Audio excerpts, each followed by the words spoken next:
We have 700 meters visibility here now. Wait a minute. We don't have ATC clearance. I know that. Go ahead, ask. KLM 4805 is now ready for takeoff. We're waiting for ATC clearance. KLM 4805, you're clear to the Papa Beacon. Climb to and maintain... ATC clearance is the route the aircraft intends to take once it's left Los Rodeos, but it's not permission to take off. That has to be obtained separately. Las Palmas VOR.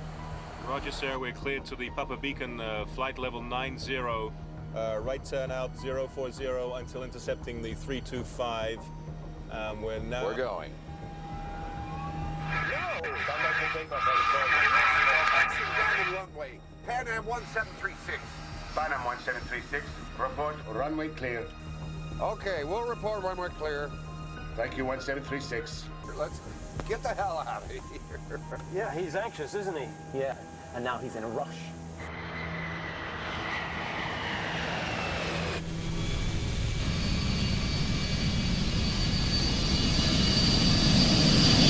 Need to clear that. What do you say? Isn't it clear that Pan Am? Oh, yes.